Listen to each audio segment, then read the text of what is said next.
There are names that do not belong to language. They move through time as impressions. Atlantis is one of them.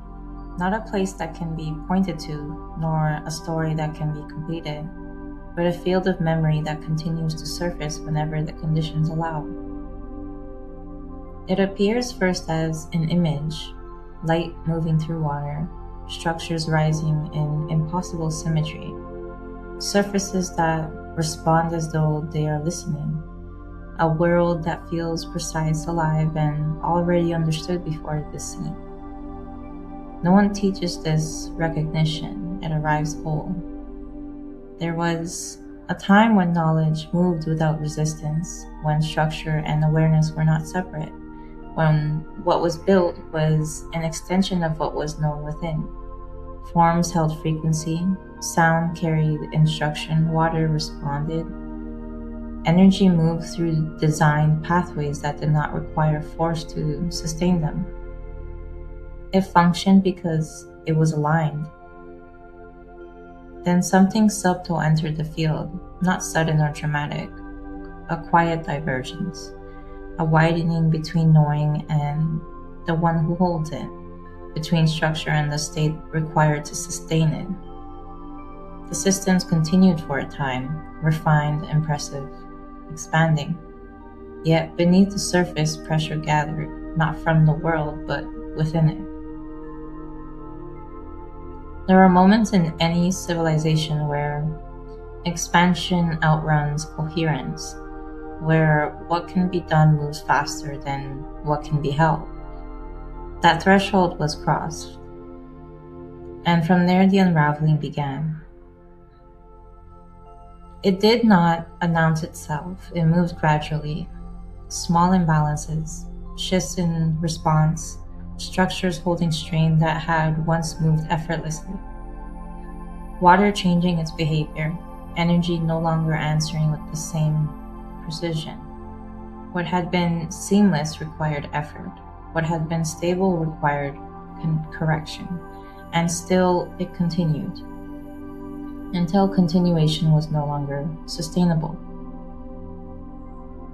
Some felt this before it became visible, not as fear, but as recognition. They understood the pattern well enough to see where it was leading, and so they began to move differently. They gathered what could remain intact for continuity. They reduced complexity into forms that could endure. They placed knowledge into pattern, into proportion, into structures that could survive dispersion. They carried it forward without announcing what it was. Then came the visible change. Water rising into spaces once held by land, structures releasing their form, light diminishing in places that had long sustained it. The world of Atlantis entered a different phase, not ending but dispersing. What remains does not gather in one place, it appears in fragments, in forms that repeat across distance, in patterns that reemerge without clear origin, in structures that allegedly should not have been possible. In a shared sense that something refined once existed and left behind more than absence. Atlantis continues this way, not as a location but as a pattern that returns in pieces, in geometry that feels exact, in materials that feel responsive, in environments where water holds more than surface meaning, in moments where recognition arrives before understanding. This recognition does not explain itself, it simply holds.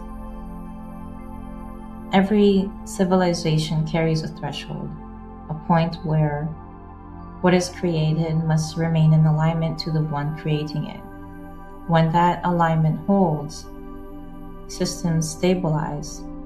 When it shifts, the same brilliance begins to turn.